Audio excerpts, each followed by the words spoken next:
You know, a lot of people think this lead law is a bunch of baloney, but I've seen so many people that have had children who have been lead poisoned, and we still have over 1,000 children a year just in Rhode Island being lead poisoned. It's lead all over, so don't do that. Yeah. We do find it mostly in your woodwork. So the door frames, window casings, all your wood. A lot of times walls and ceilings do not have lead, and that's because lead paint was a much more expensive paint, so they used it in the high traffic areas. What are things that you are inspecting in a home, like in a standard home, besides the door, around the door and the windows? Yeah. What are things that you are looking for or that you test? Yeah. So if you're buying a house and you want to know where the lead is, I take this x-ray machine with me, and I'm going to test your walls, your ceiling, your crown molding, your window trim, the floor, the baseboard. So, and you're going to get all of that information on a report.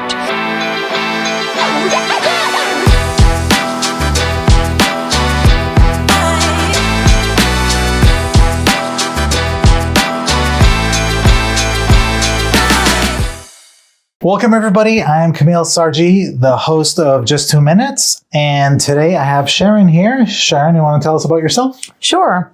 I'm a lead paint inspector. My company name is LeadSafe Inspections, and we do inspections for people who are purchasing property or landlords, anybody who wants to know if they have lead paint in their home.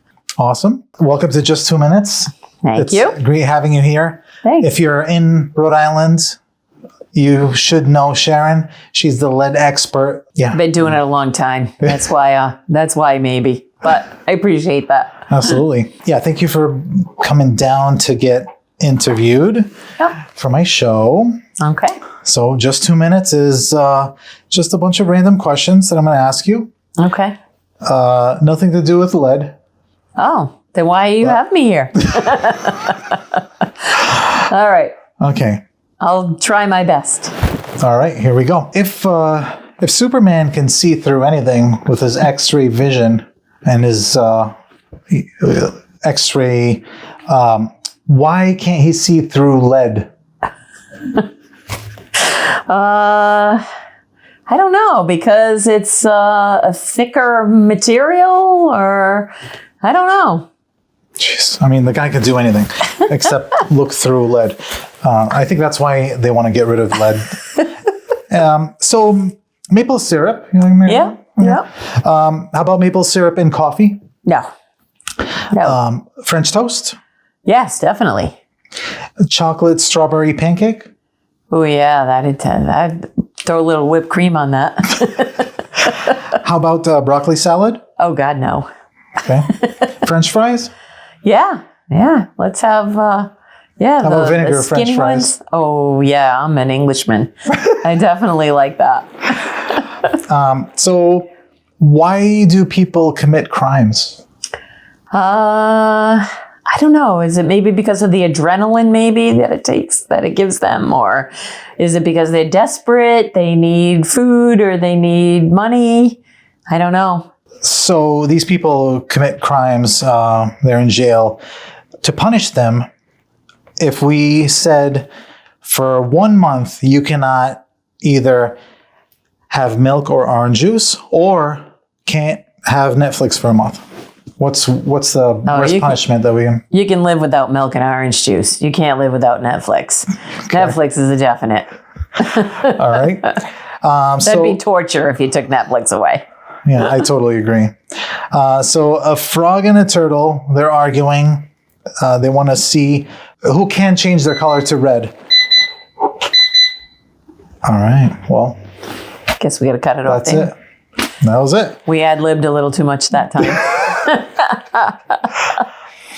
So Sharon, yeah, very excited to have you here. A lot going on with lead in the state of Rhode Island. So let's talk about Rhode Island and the laws here, especially to landlords or anybody renting a property. Yeah. What's the law or rules now or that's going on? Well, the lead law has been around since 2005. So everybody thinks that these laws are new now.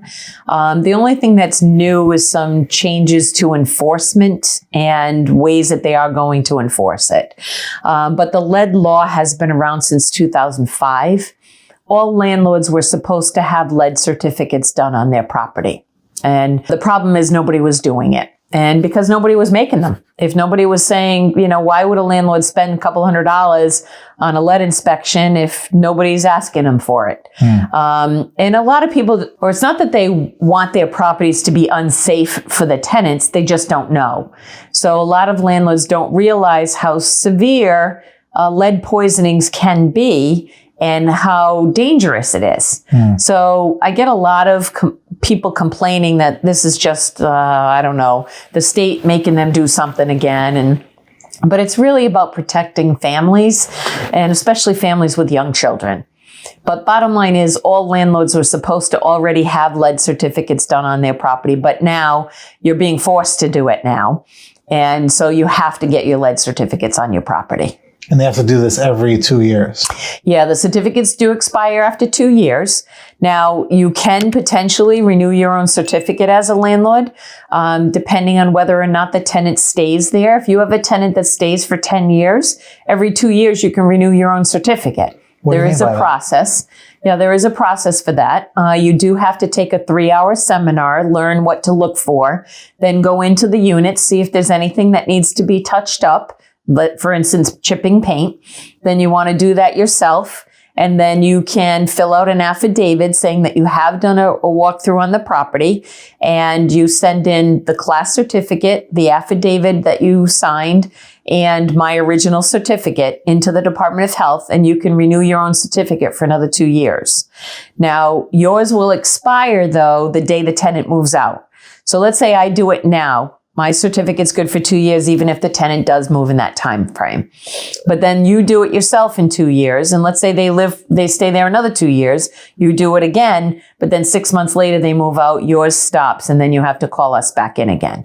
And that's because there's been a change in tenancy. So you have to do inspections with an independent inspection, like with me, whenever there's a change in tenancy. So how do they enforce the landlord going in? And well, the landlord has to send in the documentation, and then the Department of Health will send them something back saying that they're okay for another 2 years. I have to tell the Department of Health what your tenant's name is, so that in 2 years you have to say, okay, it's the same tenant. If you say it's the same tenant and it isn't, if you ever have a problem, then obviously you've committed fraud by filling an affidavit out saying that you did it and that the tenant is still there. So did what? Like clean? What's that? Did what? Like clean? No, that they went out there and took and did a visual inspection, I'm saying. But and there's then and that the tenant is still the same tenant. I mean, that's what do you think of that? Well, I mean, it is part of the law. So, and damage does happen when people move out. So when they damage the hallways or the doors or whatever. Now, do I think it's a great idea? No, because tenants do damage on properties just by living there, but they want somebody to go through every 2 years. And so now the landlord is supposed to touch up anything that might have been damaged over that 2-year time frame. So if the landlord is a diligent landlord, they're going to do the right thing, and they're going to fix whatever needs to be fixed. If you're a landlord that, is just going to skate the rules, it doesn't matter what they put in there for safeguards, you're going to skate the rules no matter how and what they tell you to do. Okay. Wow. All right. So because all the landlords need to get the certificate done, you guys are super busy. Yeah, we are. And I saw this coming. So I have, gotten several more inspectors to take the class, to do the apprenticeship with me. And I have as many as 9 inspectors right now. But over the last 2 years, I've picked up another 5. I only had 4 previously. I didn't need any more. There was not a call for it because landlords were only doing it when they were Section 8 tenants, or maybe if they had some children under 6 living there. Those were the reasons or the times that we would do inspections. But now that everybody is being forced to do it, yes, I am overwhelmed with calls and emails and all of that. My office staff is tired, but we're doing our best at filling as many spots as we can with appointments. We definitely have more inspections than we can handle right now, but everybody in the state does. A lot of people in this industry are 1 or 2 people. We actually have become more than that by having 9 people. But at the same time, even that we can't keep up with. So the state is offering some grace period and having to comply right now. The landlords should still get ready and start to get their inspections if they can, or at least get on a schedule to do that. But they should at least get their properties ready so that when their appointment does happen, that they actually get past the inspection. Okay. And eventually we'll get them all done. Not obviously not just me, but we inspectors will get it all done. And then, in 2 years when they do expire, there won't be 150,000 units that have to be done all at once. There'll only be the ones that were done 2 years ago in that month. So you're saying 2 years from now, you're going to be super busy still? Yes. Because you're going to redo everything. Yes. Okay. Yeah, and a lot of people want to jump into this business. Now, that happened back in 2005 when this law was going into play too. We had over 300 inspectors at the time. Well, then they realized, we didn't need 300 inspectors, so everybody just gave up their licenses. They didn't bother renewing them. Oh my God. Yeah. Now they're like, I should have kept it. Yeah. But the training and everything you have to do, if you don't do enough work, it's just not worth your while to keep it up. After, so you have to renew? I have to have training every 2 years. Yeah. Okay. I still have to do that. Do you have to prove that you're in the business or you've done inspections? No. Okay, just take the class. Take the classes, and then you have to apply back to the Department of Health again. So you have to renew your license every 2 years with the Department of Health. Okay. And you have to show that you've taken training. Okay, so to become a lead inspector, what's the process? Well, you have to take a 40-hour class to start with. The class is only offered periodically. And right now, they've told us they're not actually offering the classes now because the problem is getting the apprenticeship. So people take the 40-hour class first, and then they have to work under somebody for a while to do inspections. And they have to do so many comprehensive inspections, so many clearances, and so many lead mitigation inspections. And I have a lot of comprehensive inspections, but not everybody does. And you have to have an inspector or do the training under an inspector who has the X-ray machine that we use. So that's the only way you can really do your comprehensives is by using the X-ray machine. And so... How many hours total that they have to do? Well, it's not hours so much. It's the numbers of inspections. Oh. So they have to do 15 comprehensives. Now, those comprehensives are 2 to 3 hours apiece. So they have to do each one of them. That's in the field. Then they still have to finish the paperwork afterwards. And then we have to take samples. We have to take water and maybe dust samples. And then after that all comes in, you still have to then put that into a report. So it's probably about 4 hours in total for each comprehensive that they do. And there's 15. Yes, and there's 15 of them. Someone in a month can get it done. Only if you can find 15 comprehensives in a month. There's not that many. Oh, okay. So yeah, comprehensives are the biggest ones that we have to do, but we don't do as many of comprehensives as we do of the lead mitigation ones. Now you only have to do 5 lead mitigation ones, which are the landlord inspections, but those are only half hour each unit. And then maybe another half hour of doing the paperwork that goes with it, but the comprehensives are the ones that are hard to find. We only do them in certain instances. And so you have to come up with 15 of them. And so it takes probably about 4 or 5 months once you take the class to get your apprenticeship up and running and finish everything. Okay. Yeah. And then the people that these inspectors are training eventually become their competition. Potentially, yes. Now, my insurance company has told me that I can't train somebody who isn't going to work for me because now I'm responsible for that person. So if you're going to work for me, then I can train you, but I can't train somebody who is going to be my competition.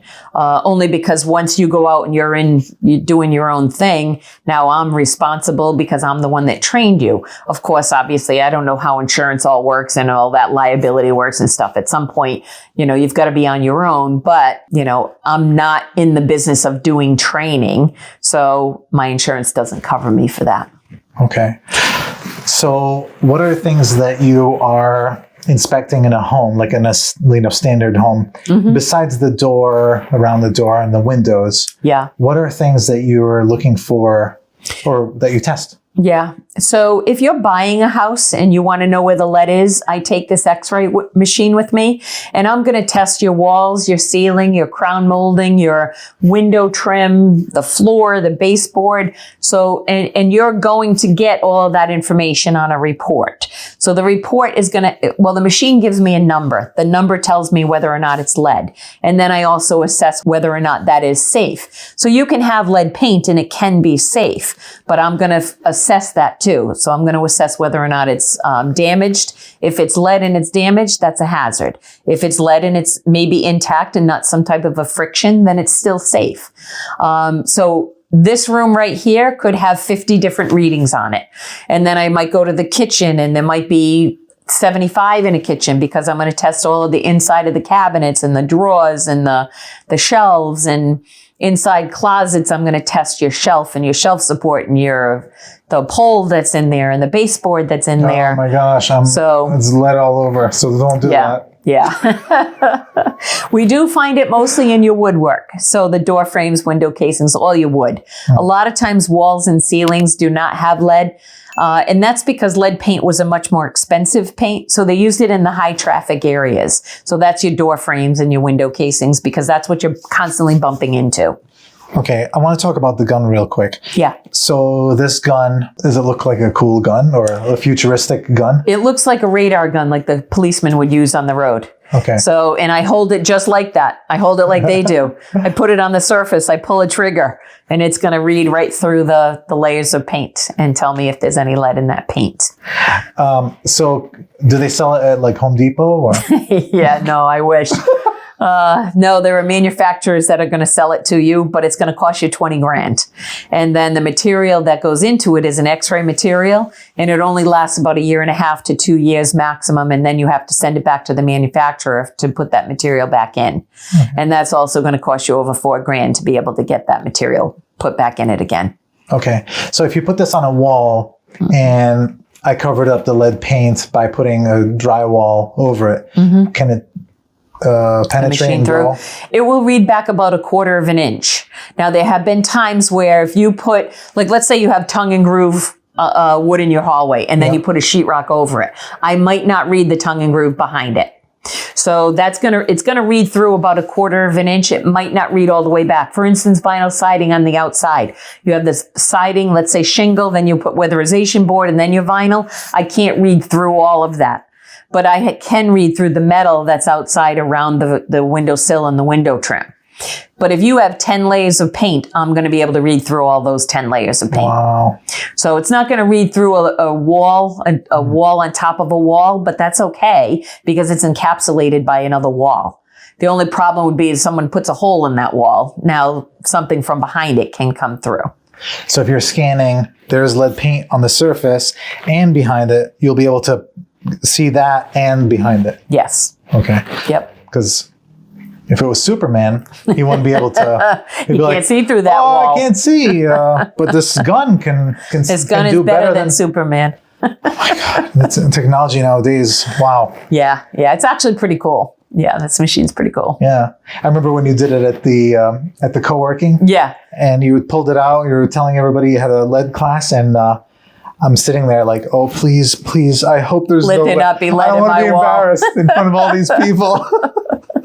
No, your building was too new. You were safe.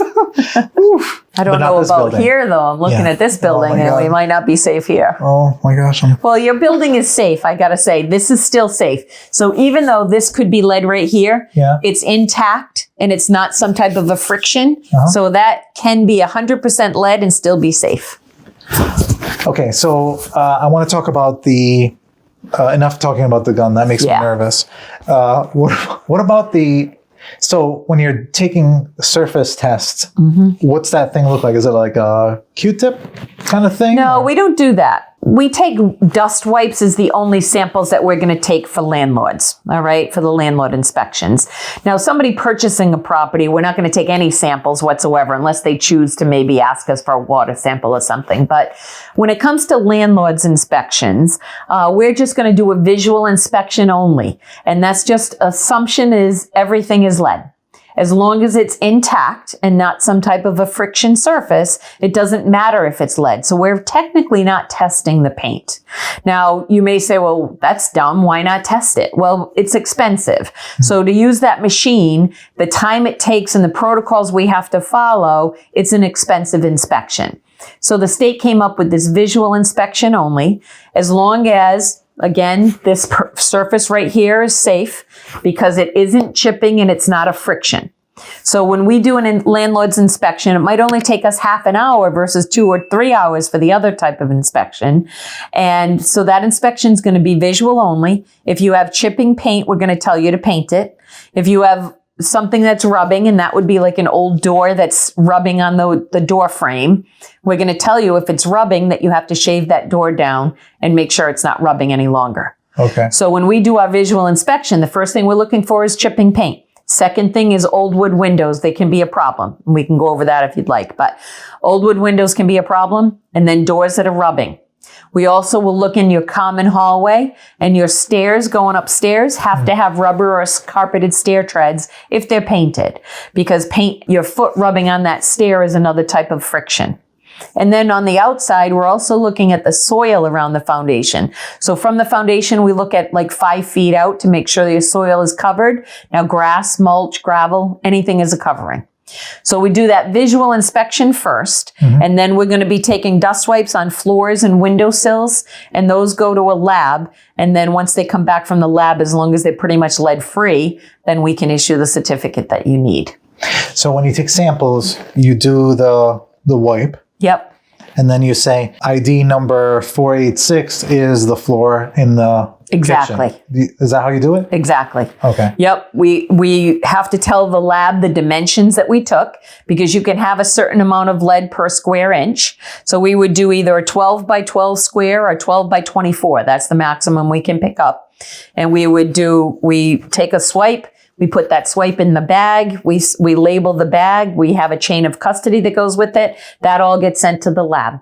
But it's very rigid. Whatever you put on that chain of custody has to match the bag, and that's the information you're giving the lab.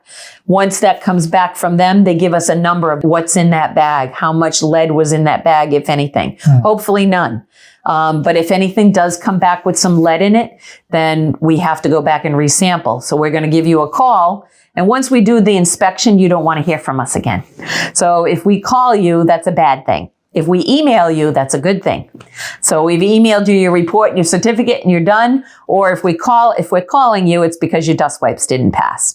Now, the remedy to that is you have to clean the unit again, or wherever the sample failed. So whether it failed inside the apartment or out in the common hallway, you're going to clean that area again. And then we do have to go back and take the samples. Now, if the floor in this room failed, but that one didn't, I have to take them all at the same time. So we recommend you clean everything one more time. And that's the entire unit.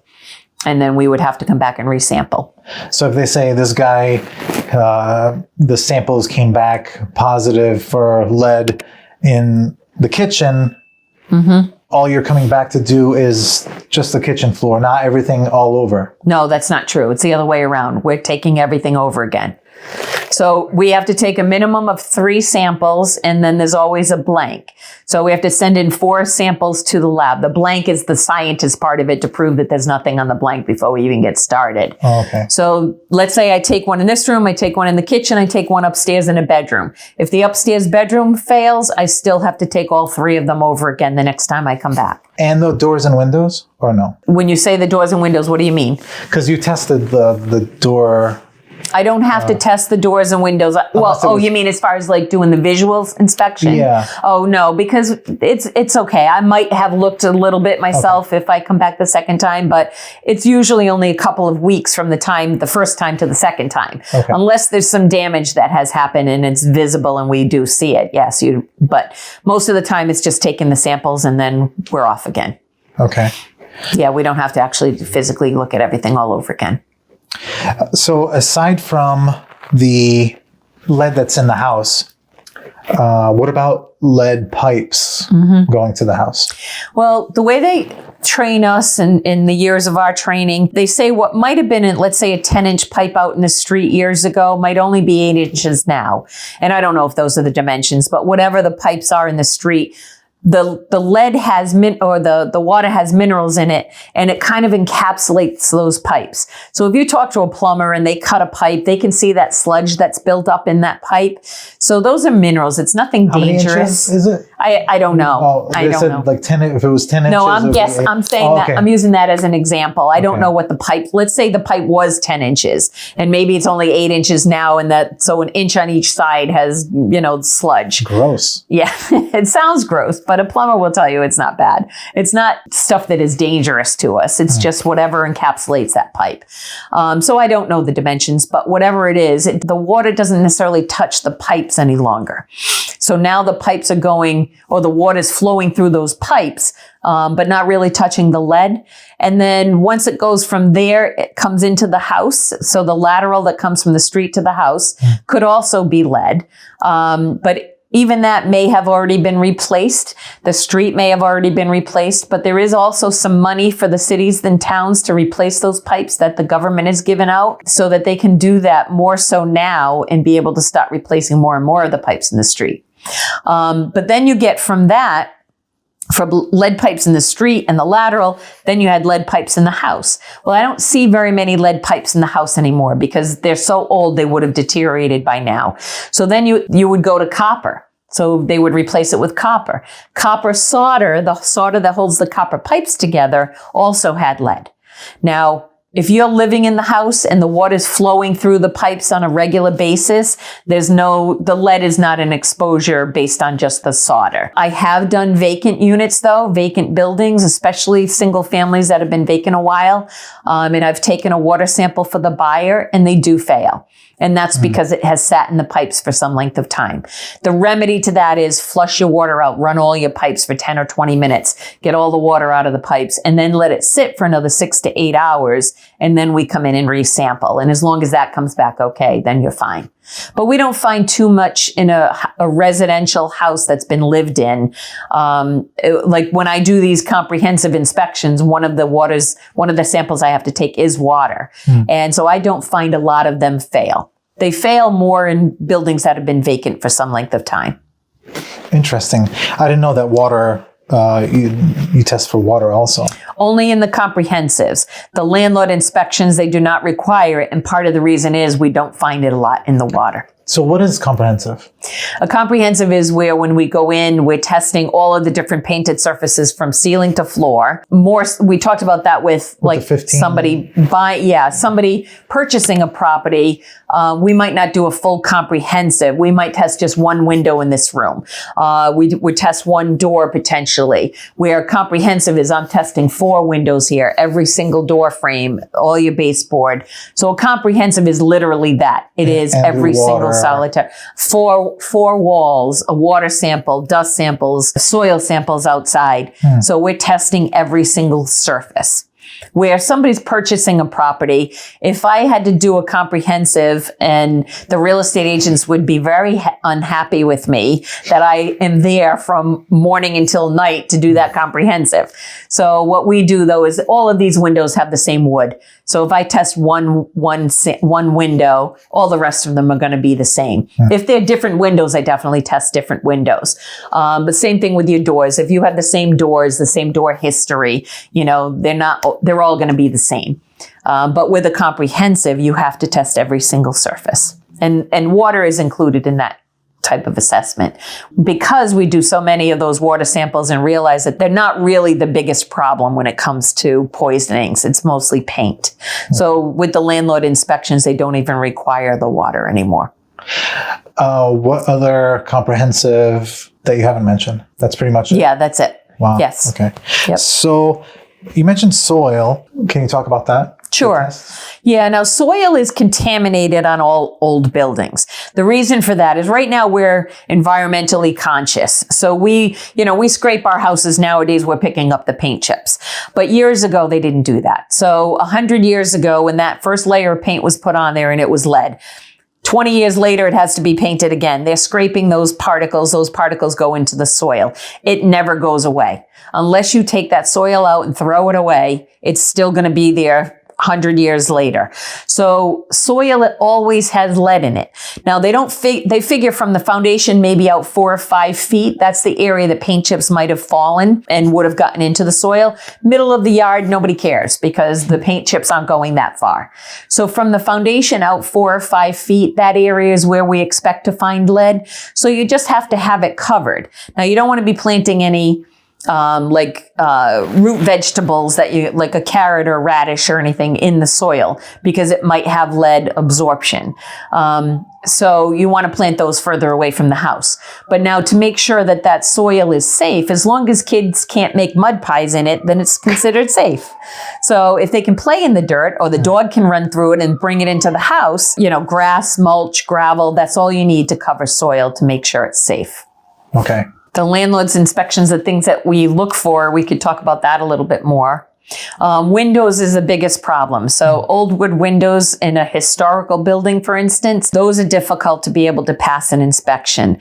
So if a landlord has those windows and they have to keep them, you have to install some type of track in the side. That's what the problem is. So you have a wood track with a wood window. Every time it goes up and down, it creates that dust. And dust is actually what poisons children more than eating paint chips. The track can be installed. You can buy them. They're aluminum or vinyl. You have to shave the window down a little bit to make them fit. So it's not an easy process. Yeah. But you then have to install the tracks, and now the windows will go up and down, potentially with new ropes or sometimes with pins. But you can get those old windows to pass an inspection safely. It's just you got to make sure that you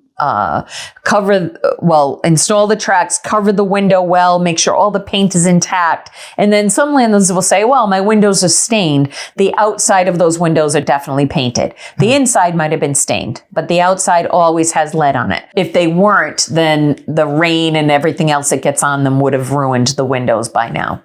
Goodness, like going through all that work just to be able to use an old wood window, yeah, like $150 you can get a window. Like why? Yeah, well, there's a couple of reasons. People like them, first of all. So a lot of people like the old look of the window. But on top of that, if it's in a historical district, you can't change them. If you change them, you have to buy custom-made windows. You can't just put a vinyl window in a historical home. Historical homes are very difficult to be able to pass those windows. But people actually like the windows too. I have a lot of people that complain that they don't want to replace them. As a lead inspector, I wish we could replace all of those windows because it is a big problem. Dust is created, and dust is what poisons children. Children run to the windows and they put their hands on the windowsill and get those particles on their hand, and then their hand goes in their mouth, and that's where they're getting lead poisoning, is from that dust that's created. Same thing with the doors rubbing. If a door is rubbing, it creates dust, gets on the floor. Kid puts their hands on the floor, puts that hand in their mouth that now has lead dust on them. So inhaling is worse, or? Well, inhaling is, there's two ways you can get it: by a paint chip or lead dust, putting it in your mouth. Or let's say a landlord comes in, or not, it doesn't have to be a landlord. I don't mean to insinuate that, but it could just be a homeowner who doesn't know. They come and they start scraping their wood, and their child is in the house, and they might not think anything of it. Well, now you're going to be breathing those particles in. They haven't settled to the ground yet. So you're going to be breathing in those particles. I had a dad who had called us because his child had a lead poisoning. And I went to the house, and the dad came upstairs from the basement, and he was working downstairs, had dust on his clothes, picked the kid up when I was right there, picked him up to put him on his shoulder to say hi to him while I walked into the house. And I went downstairs and tested the basement, and there was high levels of lead down there. Oof. So he walked upstairs, brought it with him on his clothes, carried the kid. The kid breathed, yeah, is that a word? Breathed it in? It sounds right. Breath.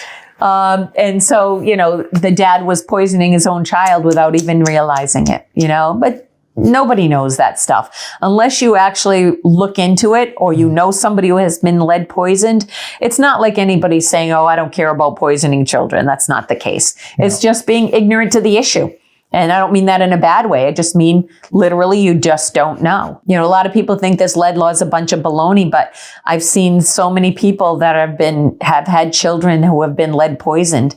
And we still have over 1,000 children a year just in Rhode Island being lead poisoned. And unless it's your child, you might think, oh, well, that's only 1,000 people. Yeah, but what if it's your grandchild or your child?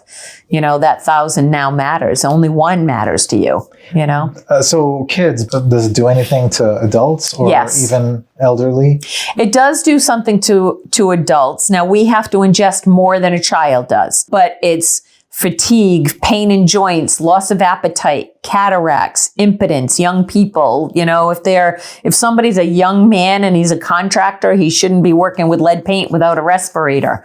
So there are a lot of things that blood pressure is another one, high blood pressure.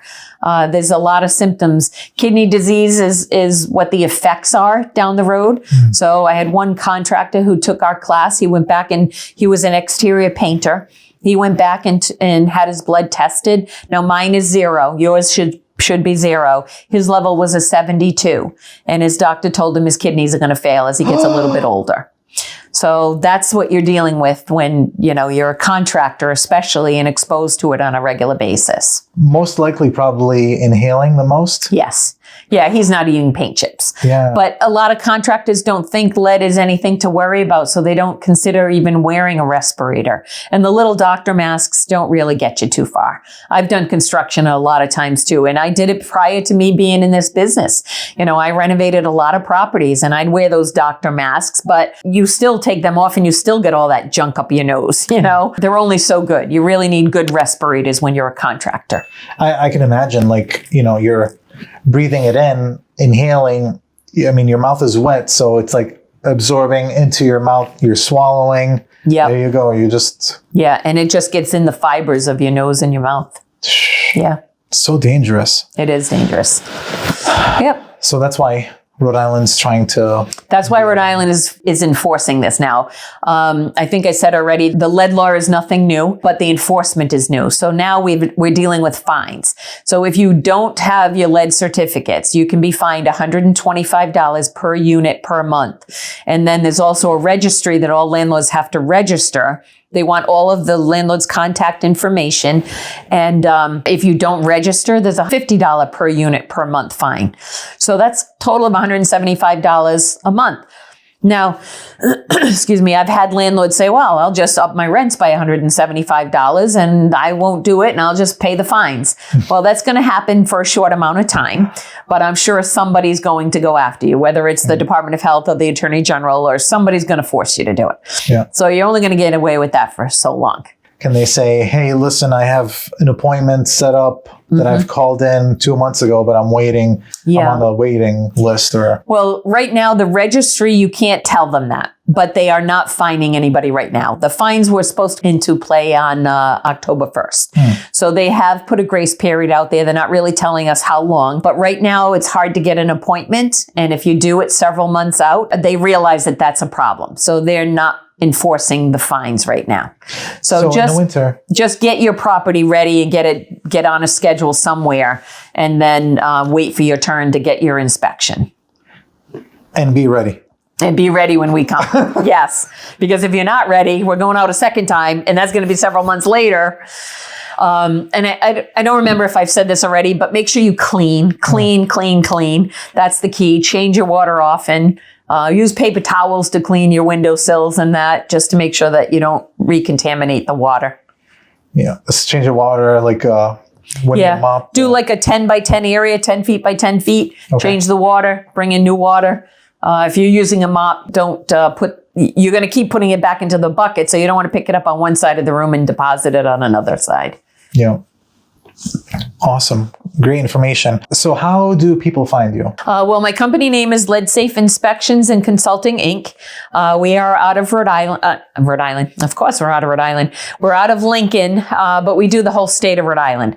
Our phone number is 401-475-5858.